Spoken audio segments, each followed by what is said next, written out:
Hey everybody, Uncanny X-Men number 267.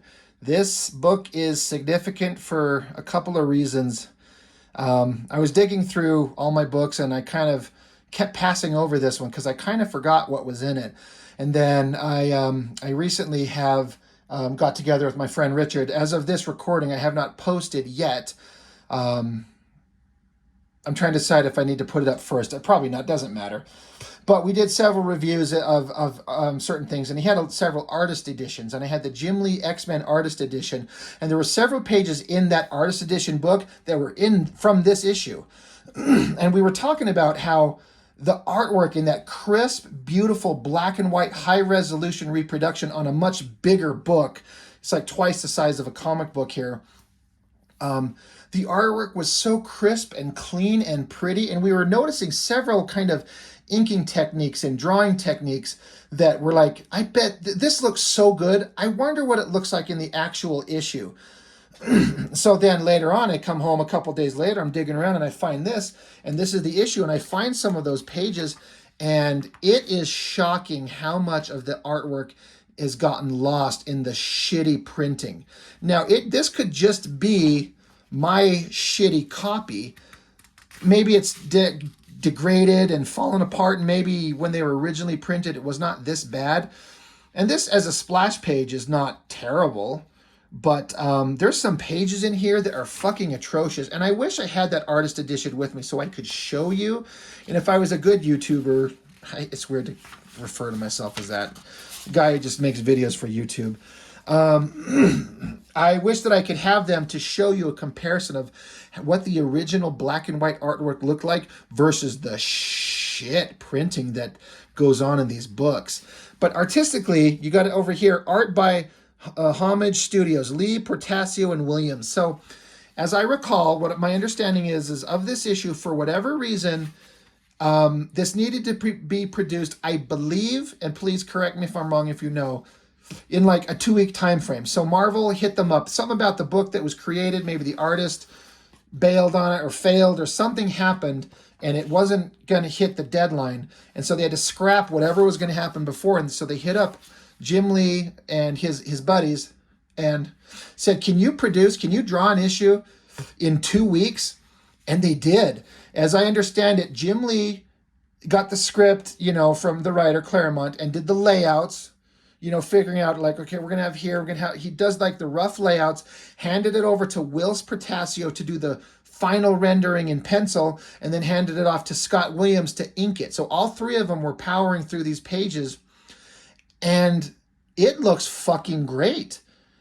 For a rush job, there's not one part in this thing that looks like it was a rush job. If you are fans of Jim Lee and Whilce Portacio, and you know the intricacies of their artwork and the little idiosyncratic things that make their work look like them, you can see both of them in this, but it's mostly Portacio because, again, Jim Lee did the layouts and Portacio does the final rendering. And so, to my eye, it's extremely obvious that this is Portacio, especially in these monsters and the rendering and the lighting. You could almost confuse this with a Jim Lee.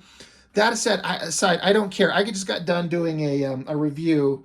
Again, I'm not sure what order I'm going to post these, but I did just this Cyberforce and this Cyblade, and I was talking about how, as dumb as it sounds, I get, as an artist and as a guy, I appreciate a beautiful woman, a sexy drawing.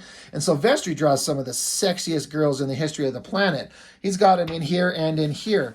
But Jim Lee has a way of drawing girls, and I know, this has also got Portacio's hand, where she looks really fucking hot, and this is separate of her, like, goth bondage outfit that she's wearing, which is pretty fucking sexy. But it's reasonably proportioned. She obviously is very physically, flawlessly, perfectly fit. But, like, compared to this, the same basic thing. You got a hot girl with dark hair standing there looking sexy for us, right? As much as I was loving on Silvestri's, I like this way better. I like that's a beautiful face, simple features. Like Silvestri here, and he doesn't always do this, but he's got those eyes, like, severely kind of angled and big, plump, fat lips and a very pointy jaw. I like it. It works. And I love the way he does her hair. It's kind of wild and, you know, that freshly fucked look, like it's everywhere. But this, it's equally sexy, but not over the top. I mean, do you see what I mean? I love the way her hair is flowing in the background. She's not packing giant cannons on her chest, but she's still very hot. Her hips, the shape of her legs and her thighs, that is a great drawing. I love this. Man, if I could own the original artwork to this, that would be so great. Or even a scan, a high resolution scan of the original artwork. I love this opening page, even though I don't know who this girl is. I know they mention who she is in the book, but she's kind of a nobody. But as a drawing, as a piece of artwork, hot. Like, that's what I think a sexy girl in a comic should look like. Even though I was just going on how much I love this, it's pushed a little bit too much into the gratuitous side. This is a perfect balance. Anyway, enough of me making weird kind of creepo vibes on comic book girls that don't exist. And so I'm not going to get too much into the story. I have read it, but as is the case with an X-Men comic by Claremont, every issue is so balls deep into so many different storylines. But it's amongst the very, very first, if not maybe the second appearance of Gambit ever. And this girl, I wish I could remember her name. I mean, I don't think that's her. Leon? No, it'll say. But she's riding these monsters through this garbage and they're doing whatever. Monsters are running off. Like I was saying, these are Jim Lee layouts, but this is Whilce Portacio drawing. And this looks very much him. That's Whilce Portacio all over the place. Great face. Here you got Gambit. I guess they're hiding out in a junkyard in an old, busted down, non-functional plane. They're inside it. And this is Gambit, and he's ran into Storm. And in the storyline, the X-Men I think they were trapped and cornered by, I think, the Reavers. I'm not sure. I haven't actually read the story. I'm just kind of paraphrasing what I think happened. If you know, please clarify in the comments what I'm getting wrong. But the X-Men went through this thing. It's this magical thing called the Siege Perilous, which is like a dimensional portal that they all go into, and then they get ejected out the other side, somewhere else in the world. Their memories are erased. They have no idea who they were. And in the case of Storm, she's regressed to a child. And she doesn't know who she is. But she knows she's got weird powers. She's got some sense that something's not right. But she's just a kid with no memory. And she ran into Gambit. And I think she was trying to steal something from somewhere. And Gambit's a thief. So they ran into each other. And their paths cross. And their destinies kind of intertwined. So they're now kind of like a team. So they're trying to get away. And I guess he's telling her, I know that you have these weird powers. And you can make winds. Do you think you can use your winds to lift this plane off the ground and get us out of here? And she's like, I mean, I can try. I have to focus really hard. That's why she's kind of glowing here. She's like, oh, do you feel that? The plane shuddered. It's starting to move. So they're trying to get away from these weird monster creatures. But I guess one of these guys jumps in through the window to get her. And then Gambit, this is a great drawing. Like, again, he hadn't been around for very long, so the way they're going to show the use of his powers is kind of being defined here. I like this angry look on his face, his eyes kind of exploding with energy. Eyes flash, and a playing card begins to glow, charged full of energy in less time than it takes to tell. And I guess he throws the card, it hits this guy that jumped through the window of this plane that's sort of floating in the air, blasts him out, he comes tumbling out and down. So the plane is flying in the air. This is one of the pages, I think, here. This panel, or it might be another one on another page, but there was like this rough kind of dry brush inking going on in the background in the original artwork in that artist edition that we were looking at, and it is just obliterated here. I heard an artist talk about one time when the guys went to Image how it's understandable because they were sick of their hard work being reproduced like a bad fax.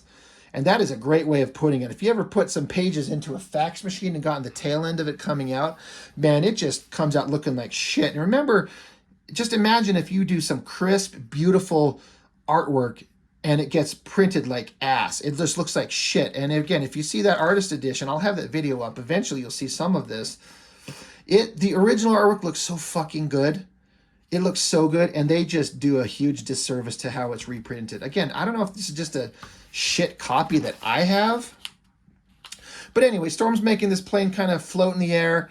So Gambit goes outside, and there's more of these like weird creatures from the opening page from Sexy Girl there. She's sending her monsters to get him. I like this because Gambit's he has a broom.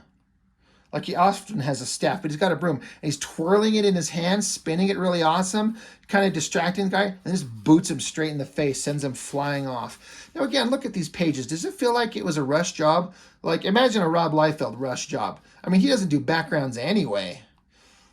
But he probably just wouldn't even draw figures. He'd probably just draw teeth. Just gritted teeth on every page and be like, I got it done.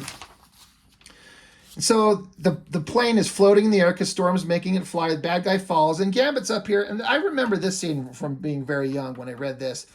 After spinning it like a badass staff and beating the shit out of the guy, he's like brooming up the plane because he's cool. He's bad. He's a bad motherfucker. Oh, wait, he didn't pay attention. This other chick's showing up. Snaps this thing in half. And, oh yeah, the plane is kind of pitching and rolling. So I guess this bad guy, whoever this girl is, loses her feet. She falls off. So anyway, they're like, good job. We got away. And so here's like this down shot of like, this like a channel, like a riverway, like a water channel, some trees and some buildings. And then here's that plane that Storm is using her mutant powers that she can barely control because she's just a kid now, floating in the sky. They got away. They're kind of like a team, you know, it's working. Get big double page spread. It looks great. Jim Lee, Portacio, and Williams, they nailed it. And then it does kind of like I don't know, they're just going over some story points. And Storm is talking about how she remembers waking up in Egypt and somebody offering her a ride because she's a kid, but then he was going to rape her, I think. So she stabs him to death. And that's when Gambit kind of run into her, something like that. Forgetting all that, you know, messed up storyline. Look at that great drawing. Look at those heavy shadows. That's got both Jim Lee and a Whilce Portacio vibe going on. It looks really good. And Gambit, you know, she's very upset at what happened to her. And he's like, you know what? That dude got what he was coming to him. It's not worth your tears. And she's like, yeah, there's a lot of blood. It's pretty fucked up. Suddenly there's a big bright flash of light outside the window. And there's this character called Nanny. It's this weird bubble robot thing. I have no idea what the fuck that character is or what they do. I don't know anything except they were showing up. They were part of the team for a while. Or not part of the team, but they're part of, like they were villains in the X-Men books for a long time. I don't know anything about them. It seemed really stupid. But I think she's kind of having recollections of the same ship in Australia. Back when Storm was, before the Siege Perilous thing happened, God, it might not even be Storm going through the Siege Perilous now that I think about it. I mean, that did happen to the X-Men. I think Psylocke sent them through that.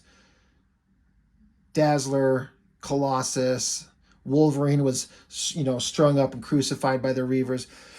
Storm was a little different. Now that I'm seeing the story, I think that this Nanny character in the past showed up and bound up Storm, and there was like this mannequin is what Storm calls it, but it's basically like a doppelganger. And so it reaches out and touches Storm and absorbs her features and becomes her. It looks like her because there was an issue in the past where this Nanny character showed up. I'm starting to remember now. It showed up and grabbed her, and so Havoc was disoriented. And he just sees this bad guy ship, so he just blasts at it, nails it and blows it up, sends it crashing to the ground, but it still had Storm entangled. But it wasn't Storm because it grabbed onto Storm, brought her inside, made a doppelganger, and then put the doppelganger outside. And that's what Havoc, when he shot at the ship, that's what was trailing from this other thing. So the X-Men thought that Havoc accidentally killed Storm. But this is showing how she survived that, how she was not there. I love that drawing of Havoc right there using his powers. That's really cool. And so I guess this Nanny character is the one that did this thing to regress Storm. There's a page coming up that shows how she gets regressed in physical form. So, sorry, I got my story points wrong. How she did not go through the Siege Perilous. Something else happened to her. This stupid character did it. Anyway, this Nanny robot is back together and fight ensues. They're trying to get away, and so they break free from the ship, and it's falling. But Storm's been distracted, and so the plane is dropping out of the sky. So Gambit's like, "Girl, hey, look at me. Focus. You got these powers. I need you to be strong. Don't fold. Get your powers back on, because if you don't, get the wind blowing to catch this plane. We're gonna die." And she comes to her senses, gets her powers going, tells him to lighten up. I got it, and he smiles like she's awesome. She's reliable. So interesting story points. I like it. And then just more. I don't know what's going on here. Oh yeah, that's right. She's having a dream. Horrible things are happening. She's freaking out, and at the door is this creepy version of someone coming through a door, and she wakes up out of her dream, and just instinctively she grabs a knife and throws it at him. It's coming at lightning speed. I love this drawing because it's totally a Portacio hairdo thing going on here. The knife coming. Storm realizes at the last moment the mistake that she just made. She just woke up from a nightmare, and just in her panic, she throws a knife at the guy coming through the door, and it's Gambit. Gambit's a bad motherfucker in these first issues. I mean, he always has been, but he was really mysterious and cool. He just plucks the knife out of the air. Got it. She's like, holy shit. He's just kind of like, you good? I love this big, ridiculous hairdo. I love it. It looks so fucking cool. So they're like, hey, you're all right? You're having a nightmare? And yeah, I know, but it's fine. But he's like, hey, well, we got to go figure out what we're going to do with ourselves. So let's, we got to figure out what our next moves are, is what it says here. So they go off to some place, they get some food, and then it says here how Gambit takes her to the French quarters of New Orleans, the sights, the sounds, the smells, the tastes, the restaurants, the honky-tonks, jazz clubs. She's just enjoying the shit out of it. And Gambit, Remy LeBeau, he's from this world. He knows all about it. They're a team. Their fates are intertwined. He likes her as like a partner, a buddy, a friend. And she's just a kid, and she doesn't know who she is, but she knows this dude Gambit is pretty fucking awesome. So they just kind of spend time enjoying life, being secret little thieves is what they do. They get to work. They hit only bad guys, stripping criminals of their ill-gotten gains and returning them to those who need it most, ranging along the Gulf states from the Florida Panhandle to South Texas, merrily looting the looters. Part Lone Ranger, mostly Robin Hood, causing crooks no end of grief. Cops and common folk of equal measure, an equal measure of delight. The times are so good, Storm can't remember when she's had more fun or felt truly alive. She no longer thinks of the reasons why she fled Cairo or the nightmares which have since faded that haunted her en route. New Orleans is where she's happy, and this is where she belongs. So this is another thing. It's kind of like I did that review. I can't remember the issue number, but it's where Rogue returns, I believe, from the Siege Perilous.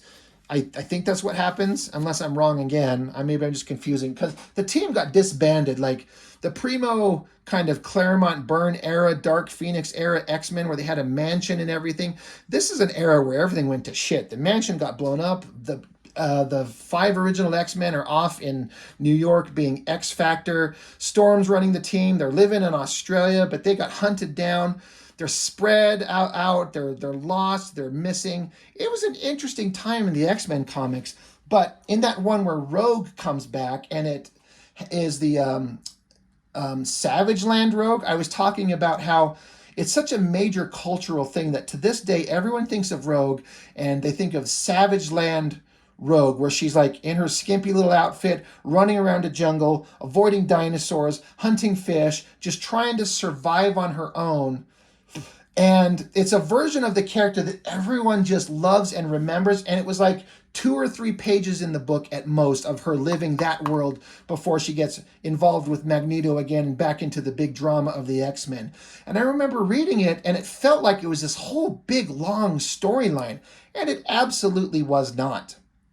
I bring all that up because this thing of when young, memory lost, age regressed Storm hooks up with Gambit, and they're just out here loving life, stealing from criminals, being little Robin Hood badasses. This is like a fun, interesting storyline that could have gone on for several issues. maybe it doesn't need to be. You know, a lot of people don't like decompressed storytelling where it takes forever to tell a basic thing, but this sounds like a fun thing to tell. This one-page description of them enjoying their lives, especially Storm. She was having a great time, and Gambit was there taking care of her. And so that's pretty fucking cool. This artwork, especially this page, I know is in that artist edition. And again, there is so much lost in here in the original artwork. But the story is just, after doing all this fun shit, Gambit comes running. Somebody's chasing him. And she's like, it's that nanny fucking robot again. Again, they found him.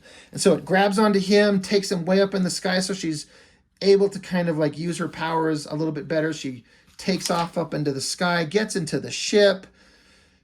Gambit, he's smiling. He knows how to get away. He kicks he's trying to get away. He's smiling. He's saying some shit. I don't know, but they slam him into the wall, knock him out. She's freaking out. I want to reiterate one more time, going back a page or two.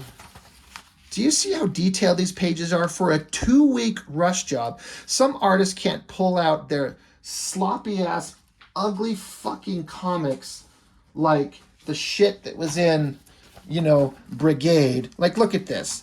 No backgrounds. These things took him a couple months to do, according to the printing dates, the length of time in between issues.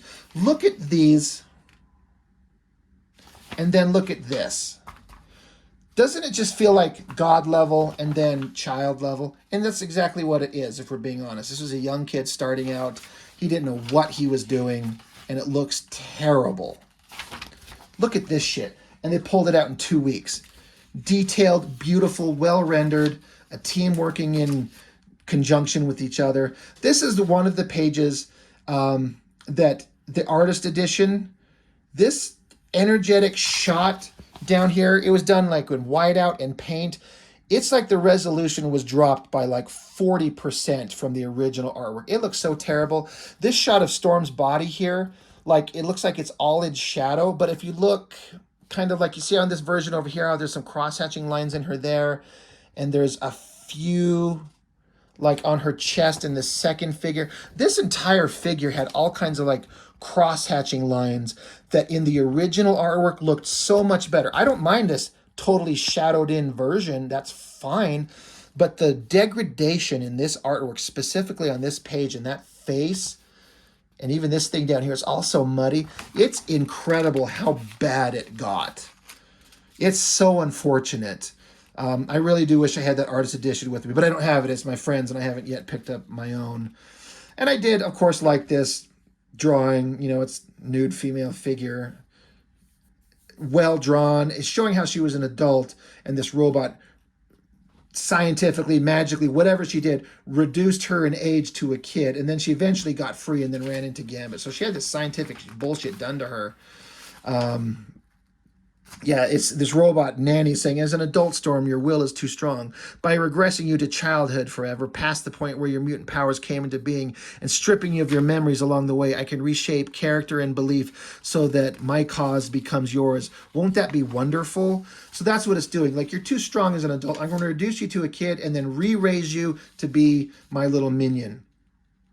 But she got away, and Gambit found her, and whatever, who cares what's going on? They're fighting with the robot and his minions, and they end up getting away. Explosions are happening, fighting, explosions, punchings.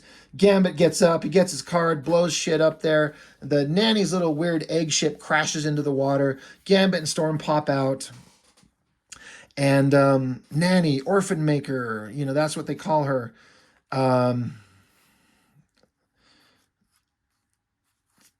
So anyway, Storm saying, thanks for the rescue. He says, just doing what comes natural, Cher, same as you. He says, we work pretty well together. Be ashamed to break up the team when we're just getting started. She says, I appreciate the sentiment, but I'm afraid there is more to this than just you and I. He says, you're talking different. Your voice sounds older. She says, it is. I am. No longer quite the girl you befriended. Tell me, Gambit, have you ever heard of a band of mutant heroes called the X-Men? So after getting caught by Nanny and getting an understanding of what happened to her, it basically jogged her memory. She's still a young child, but I think her memories are back. So it's just a fun issue to show how Gambit and Storm were together doing their kind of cool shit for however long, couple months maybe, I don't know. And they ran back into this creature that, tried to capture her in the first place. And after their encounter here, she gets her memories back. And he's like, "You sound different." She's like, "I do. I am different. I remember who I am." You ever heard of the X-Men? And that's just where it ends. Really cool. Like for Claremont's convoluted, confusing nonsense that he does in some ways, he can write some really good shit that's really interesting. And man, did Jim Lee, Whilce Portacio, and Scott Williams just nail it. This shit looks good. It's not quite Jim Lee, it's not quite Whilce Portacio. It is a team of them working together under hard deadlines. They probably put in a shit ton of hours to get it done in the 2 weeks. But that paid off in dividends, man. It showed Marvel that they're willing to be team players and put out books, and their art's selling. So hey, go draw X-Men and X Factor, and they started making shit tons of money, millions of dollars, leading up to the highest selling American comic book in the history of ever that'll never be broken. And then they went off to go form Image Comics. So great book, great artwork. I'm just going to look at it again. I love this splash page so much. That girl looks so good. It's such a great drawing. Beauty and regalness and sexiness and classiness, even though she's in this weird bondage outfit. There's just something about it. I love it. I love it. I love it. Anyway, X-Men 267. This was done in gosh, this print is so small. September of 1990. Good stuff. That's when X-Men was really interesting to me. Anyway, that is all I've got for now. Thank you for joining me as always. I appreciate it so much. And I'll see you next time.